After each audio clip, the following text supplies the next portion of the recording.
Our next speaker is Professor Sari Nusseibeh. Sari Nusseibeh taught philosophy at Al-Quds University and served as its president. He is an expert on the philosophy of Ibn Sina. He is also a philosopher-statesman, having served in various positions in the Palestinian Authority and having written important books on Palestinian national aspirations. He is the author of No Trumpets, No Drums, 1991, Once Upon a Country, A Palestinian Life, 2007, What is a Palestinian State Worth, 2011, and The Story of Reason in Islam, 2016, An Insightful History of Islamic Intellectual Culture and a Plea for the Life of Reason, a plea which Sari actually gave right here in this room something like 25 years ago when he delivered the annual lecture in memory of Professor Shlomo Pinis. Back in the late 1970s, Sari and I used to meet once a week in the mornings to read together texts in medieval Arabic and Hebrew philosophy. And I have very fond memories of those days. So do I. Thank you. And I'd like to take the gracious opportunity given me to participate in this illustrious occasion celebrating Martin Buber, to talk about some meanings and implications of the word belonging. Despite my faint familiarity with Buber's works, this may nonetheless be an appropriate topic, given what I take to have been Buber's own spiritual life, and more so perhaps given the general predicament facing Palestinians and Israelis. So I'll talk a little bit first about belonging. You don't need to forget Buber as I'm talking like that. Belonging is an associative or relational but ambivalent word that we use apart from when talking as a third party about a relationship between two people or two items that we think go together, to denote both a feeling I or we have to something, as well as a feeling of possession of something that belongs to me or to us. It is not clear if these two contrasted senses of the word are at first undifferentiated and cognized simultaneously as one in a child or at an early period, for example, when I feel both that I belong to my mother and that my mother belongs just to me. But we can surmise that they are both clearly very basic instincts in the early development of the associative self.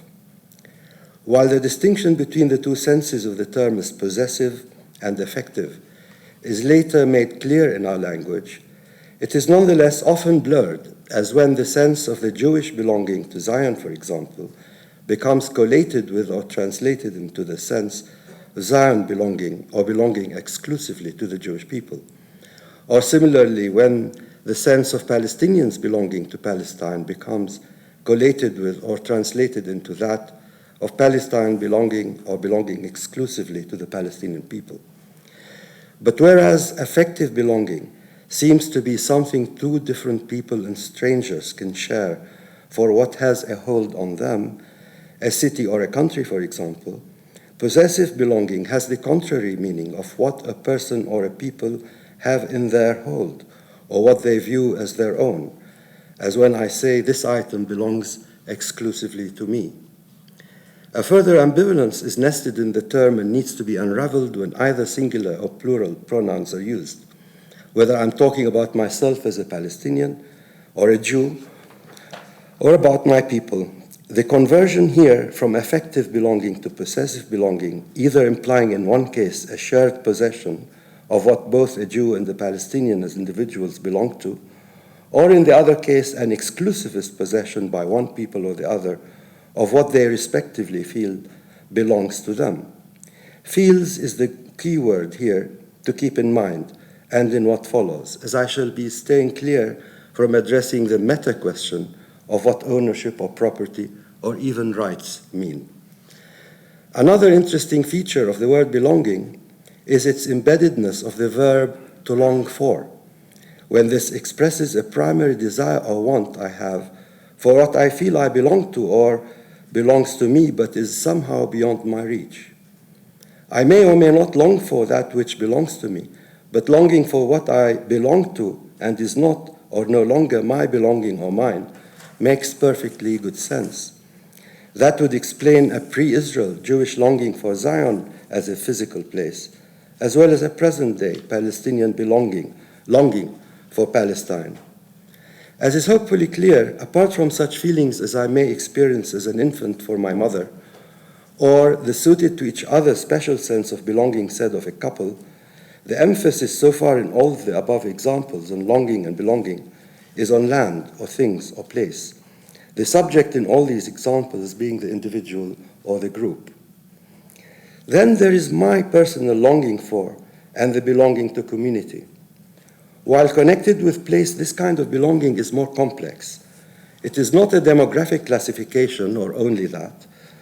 I may have a thin or deep sense of belonging to a community, like being Palestinian or Arab or Muslim or Jew, but long nonetheless for that community to be more as I believe it can or should be, or as what its real but buried nature is, than for it as it now happens to be or as it currently displays itself.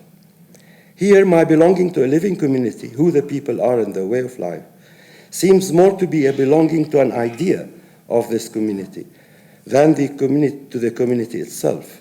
For example, to my idea of the Jewish community and of being Jewish, or the idea of Palestinian nationalism and being a nationalist. These two, what I think ought to be or really is, on the one hand, and what actually is on the other, may at some point be so apart and even contrary to one another that I may find myself in a predicament, either to stand up and fully engage myself in an attempt to make my community closer to the idealistic version I have of it, or to turn in disillusionment elsewhere or everywhere for communal comfort, or, as is more common, to decide to sit back and melt myself in the crowd simply by peeling off what I may come to decide to be excessive ideological yearnings I have. But unlike the belonging associated with physical place or items, which can have both possessive and effective meanings, that associating myself with a community typically only has an effective meaning. To say this is my community is not literally a claim to own it, but perhaps to amplify or emphasize its effective meaning, my belonging to it, or my self-identification with its collective identity. Stretched even further or viewed from or in its primal mode, this effective meaning can also be assumptive or empathetic, as when one instinctually takes on anyone else's plight in one's community, feeling it to be one's own, or even putting it before one's own, the heartbeat of one in the community naturally thumping in the heart of the other. With the community stretched further, this instinctual assumptive sense of belonging to community may transform itself into a duty I become bounded by, or a submission to a collective communal assertion of authority over me, that of a family, a tribe, and that ultimately of a state. But by the time this assumptive sense of belonging turns into a formal duty, it stands to split into different and opposite directions. A blind loyalty to the community or state on the one hand, or a breakdown of its effective sense altogether, and a growing sense of alienation from the group or state that comes to replace it on the other. Typically, alienation is when an individual who is an objective member of a group comes to feel she no longer belongs to it. Less typically, that individual's sense of belonging to the group hides beneath it an unconscious alienation from herself or from what would have been her effective state if she had confronted herself in a genuine act of self-reflection. One may think of this state as that of illusory belonging. It is a state where one unconsciously allows oneself to be part of the herd. But I'll distinguish between illusory belonging and what I shall later describe as misplaced belonging shortly. Last but not least, there is God, of course, or the Semitic ideas we have of him, and what belonging in this context means. Significantly, we have come to entertain or experience feelings about God that are more alike to place than to community. Many of us believing both we belong to God and that God belongs to us or for us. Our belonging relation with him is thus both effective and possessive. For example, we may feel that we belong to a God who is transcendent over everything and everyone, but also that this transcendent God favors us or belongs to us more than to anyone else. What is significant, even striking, about this is that we come in effect to liken these mutual feelings about him to those about place that we can possess, as opposed to likening them to people or community, which we cannot possess. Place and God thus come to seem closer to one another in our eyes than people and God. In effect, we come to value place or to regard this to be more sacred than we value people. We need only consider the massacres committed in this holy land in the name of God to realize how true that is. There seems, however, to be another possessive sense of belonging in the case of God, an offshoot perhaps of the main one, where belonging to comes to be seen as belonging in. This kind of possessive belonging can get round that which sets people and God apart from one another and puts place above people. So the story is told about the Sufi al-Hallaj. Am I 15 minutes into this? No. 10 minutes. Okay. Okay, I'll reassure you, if I don't finish reading this, I'll leave a copy of this for anybody that wants to go on reading it. Okay, now the clock is okay. So when belonging to comes to mean belonging in, this kind of possessive belonging can get around that which sets people and God apart from one another, and that puts place above people. The story is told about the Sufi al-Hallaj from the 9th century, claiming he did not need to go to Mecca on pilgrimage to God since God was already within him, and that the pilgrimage he therefore needed to make in order to reach God was the pilgrimage into himself. He was clearly not claiming exclusive ownership of God, but emphasizing that God dwells in us as human beings rather than in some specific place on earth, however holy we may have come to regard that location. Also in Sufi tradition, he in all likelihood viewed the Islam he belonged to as a spiritual medium for discovering God in ourselves, rather than as a system defined entirely by its mundane rituals and beliefs. Believing what he did, al-Hallaj felt compelled to agitate for his views, naturally addressing his own community and drawing on mystic vignettes in its own religious tradition to support them. But agitating in his milieu in the manner he did, he only brought about his eventual execution by the established authorities. To them, it seemed he was claiming that he himself was God. In a sense, they were, of course, right. For to them, our belonging is to a transcendent God ruling over us and favoring us over others, whereas to him, belonging to God fuses into his dwelling in us as human beings, and that into our being one with him. The distinctness of one individual over another, or indeed of individual identities that are separate from God, eventually vanishing altogether. But if God ruling from above may encourage the belief of some among us of being favored by him as individuals or a community over others, dwelling in us re-invites the notion of place, or that God can or needs to dwell somewhere, a notion that also may encourage the belief that there are places or people he may have dwelled in sometime, more manifestly than in others, and with which we, as people in whom God dwells, however faintly, should be therefore bonded. So these then are some of the different meanings of belonging, of the different shades of these meanings, as well as of the different subjects and objects associated with all these. Now, whole lives may, on the surface, be contentedly spent in the folds of one kind of belonging or the other, perhaps occasionally disturbed by some incident or the other, only to find their way back to a state of reassured normalcy. In a way, however, these different aspects of belonging, framed by the three parameters of God, place, and people, seem to lie behind and persist in defining the triangular form of the political turmoil we, as different communities living here, keep finding ourselves embroiled in. Let's, for example, consider place and community. These are not typically separate from one another, but are found coupled together. However, once forcefully severed from one another, the picture may begin to change. The dispossessed place may become an accelerating agent in the constitution of the community's identity, as transpired more recently in Palestinian history. Further back in time, it also transpired in Jewish history. In such circumstances, place may become partly the source of collective memory, and as such, the spiritual heart of the community. But it may, in addition, become the focus of the faith in and vision of a future physical and longed-for restitution of body and heart. Thanks to the modern media, we currently have access to abundant material in contemporary Palestinian literature and art for trying to unravel and understand what that severance between country and people means. Yet, despite this literary and artistic abundance, it's still hard to understand fully what longing for such a restitution means.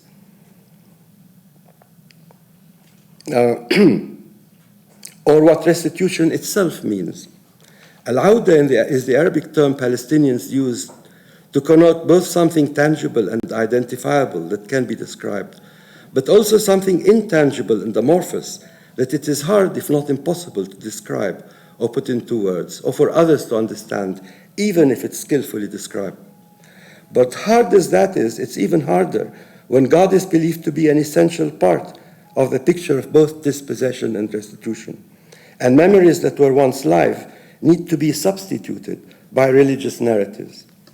Telling example is Yehuda Halevi, who, writing in the Andalusian 12th century, is more often referred to nowadays by the quote from his My Heart in the East poem, which was followed by his unfortunately shortly cut pilgrimage to Jerusalem, than by the exposition of his theological views about the mutual centrality of the Jewish people to the Holy Land, attributed to the rabbi in his Sari.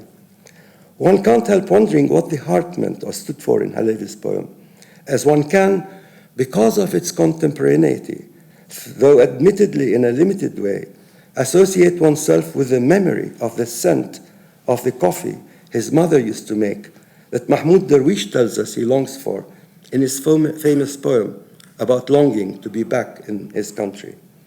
In the case of Halevi, one wonders if the heart is theoretical rather than sensual. Did he literally envision it or feel it as a place the people he belonged to were dispossessed of, then being torn asunder by crusaders and Muslims, but where a Jewish kingdom will or must again arise in the country taken possession of, somewhat in the image Israel eventually was born, in fulfillment perhaps of the special promise made by God to his favored people that he believed in? Or was the heart he longed for a lifeless account of a treasure left behind, which is a spiritual source and continues to be, whose buried light in this ancient land could be drawn upon to awaken the Jewish people to their true calling as a light unto the nations? Perhaps he did not tease apart all those different yearnings or these different kinds of longing and belonging, but so placed community and God in one light, or as a single vision that can only be fulfilled in an ingathering of the Jews in the repossession of the land. In this kind of vision, place becomes the cradle where the spiritual source could be rekindled, and the people's divine calling be finally fulfilled. God and place align here with one another, the Jewish spirit somehow finding a nest for itself on their wall. Necessarily, the non-Jewish other in this vision is shelved aside as being of secondary cosmic concern. But the dispossession of a community can, in its immediacy, set alight the nationalist flame of longing to place, as enshrined now in the Mahmoud Darwish again penned Palestinian Declaration of Independence, God being brought in later as fuel at a later stage in the process of the struggle for restitution, long after lived memories have become buried or objectified in museums or on bookshelves. God and place now come to be aligned with one another, their union slowly becoming or playing the role of the heart of the people, as seems to have already begun happening in the Palestinian case. Martin Buber was clearly well aware of the deep psychological pulls the different kinds of belonging generally have on people, and couldn't himself but have shared in the rising wave of longing for condition felt in or by his own Jewish community in Europe as Zionism was taking shape. But thinking on it, he seems to have felt that this state of longing for, while symptomatic of a growing anxiety in his community, had not yet been fully grasped as really being a longing for something far more basic than place, something more to do with God, and the essence of his community's religion. Looking further into what longing for means, what the longing for is, he believed one could identify a more primary or pre-belonging condition, a spiritually pristine point, where the human soul stands fronting and being fronted by a limitless space which presents itself before her, but of which she is part and through which she breathes her existence. Therein, he believed, in the pre-belonging state lies the origin and ultimate longing for of the human condition, one that later breaks into different states of anxiety, once that limitless space collapses into the multifarious pieces with which we can and do seek one kind or another of belonging. In a short and intriguing passage that struck me in the biography by Mendes-Flohr, the writer mentions a brief conversation Buber has in the early 60s with his psychoanalyst friend Anna Jockel, where Buber asks her, questioning Freud's definition of what angst means, what she thought it really meant. "I believe angst is not to belong," she tells him in a somewhat ad-lib manner.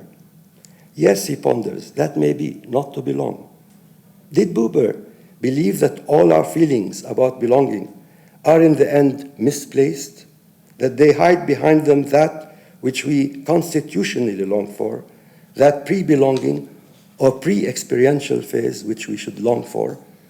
Or did he just have a post-existential phase in mind? By that time, Buber was already settled in Jerusalem, but judging by his life, until then not feeling quite settled. It is reasonable to assume, of course, that his comment concerned his own situation, both about how he related to his own community and how he felt his community, now embodied in a state related to the non-Jewish other, that is, we, the Palestinians. But it is also possible to assume that he had that root of the common condition of anxiety in his mind, what I call the pre-belonging or pre-experiential phase, the one that breaks up into pieces at the crossroads where I, thou, and it converge. Buber goes into great lengths to explain the nature of that crossroads, but I want to choose two interesting snapshots from his writing that may shed partial light on his thoughts. The first being about encountering a cat, where interestingly, in Arabic, the Arabic, sorry, I can't see, I don't have my glasses on, so I can't see you. Okay. It says you have 30 more minutes. That's what I thought I saw. Or it says, please finish immediately. Okay. Okay, I have 2 or 3 pages to finish, but I can leave this for you, anybody who's interested, to read it afterwards. I continue, okay. So I was reading I and Thou in Arabic, and interestingly, the only time the word in Arabic for anxiety appears, qala, appears in the context of this story about the cat. Interesting. Anyway, Buber goes into great lengths to explain this, encountering a cat. He thinks he sees the sudden anxiety in her eyes. The familiar open space in her vision has been interrupted by his appearance before her. She hesitates as her eyes turn on him. In those eyes, he imagines he sees a glimmer of bewilderment at the presence before her of something other than herself that now occupies her familiar space. It is a momentary bewilderment about the encounter, about herself now, what he or that other which has appeared before her is or may be to her. Does she matter to that other? Is he or it something that recognizes her, someone who may care for her? For her, it is a passing moment that will quickly fade from memory as she resumes her movement. For him, it is a momentary observation of that primary moment when one's attention is suddenly caught by an encounter with a stranger, with a strange other. This may mark the beginning of a relationship, but what kind? It can end as it begins, the cat slipping back into her private world. It can end with a relationship of belonging, but it can also be of a special kind when the holder and the beholder are both human, as he elsewhere tells us, and we both find ourselves present in that moment of bewilderment at what it is exactly we are beholding. Can I see through the glimmer in those beholden eyes that vast space with which I'm spiritually, primarily connected? Can she and I help each other to understand our mutual connection with that space? The other snapshot comes earlier in the book. The image he uses is that of birth, of the non-self-identifying newborn, now fronting undiscriminated space, feeling, if anything, a dependent part of that space, or later lying in her cot with her arms gently reaching out in that space as if in search of something unidentifiable, an anchor or a life source perhaps, to hold on to, an invisible other that is or is in that space, touching which she unconsciously seeks to complement herself, to have a relationship with. This is a primal moment, one where the unconscious self yearns for connection with the outside world, and in so doing is also groping to find its own self.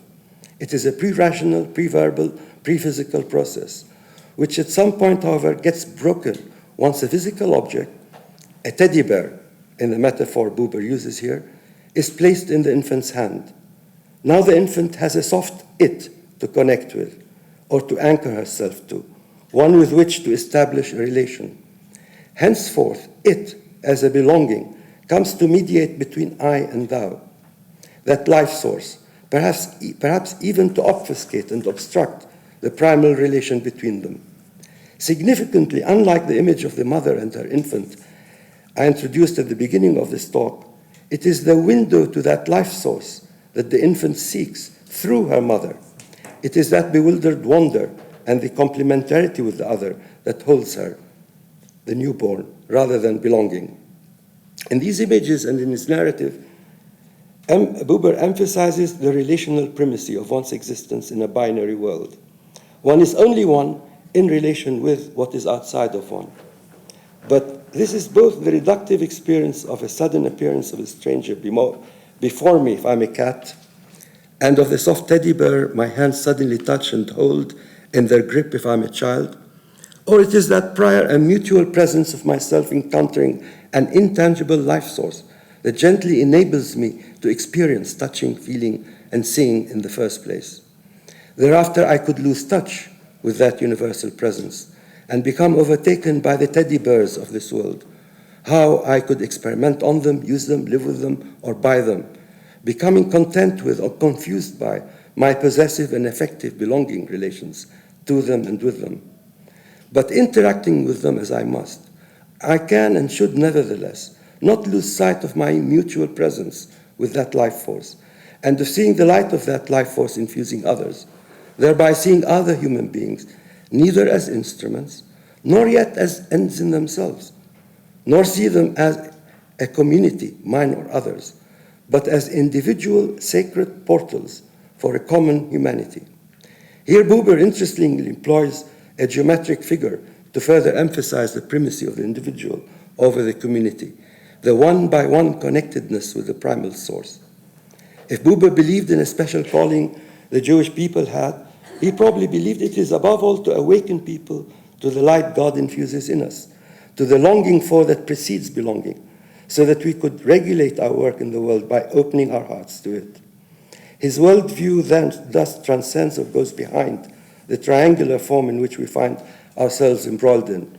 It was a humanist worldview right from the start of his active engagement with Zionism, which he first and foremost saw as the Jewish people's need to unearth the essential humanism of their Jewish identity, a divine humanism that at once would reveal that to be the genuine spiritual home the spiritual people belong to, its real identity, as well as pave the path for a mutually enriching togetherness of life, a phrase I got from Paul's book, with the wider world, where he thought he saw a nascent humanism, a moral enlightenment beginning to make its intellectual mark in Europe.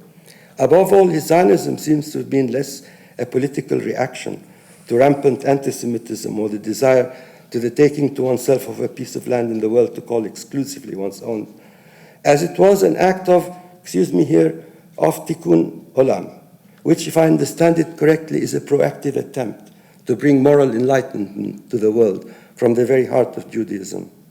But for this to happen, the Jewish people had to find themselves.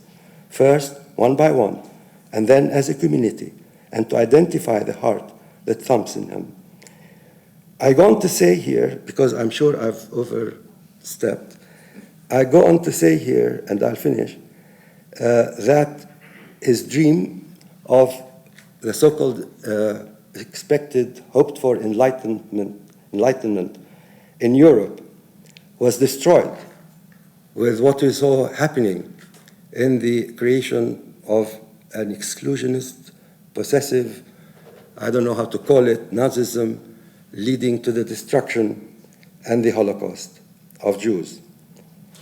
And he therefore, it seems, started thinking maybe the kind of home he wanted, he looked for, he thought needed to be built for the Jewish community, that there was no other place for it, became natural and logical for it to be created in Israel, in this country. But he had two problems with that, and they remained with him. The one about the state, what that means, and if it's going to be exclusivist, dispossess the other, the Palestinians in particular here. And the second problem, of course, is about,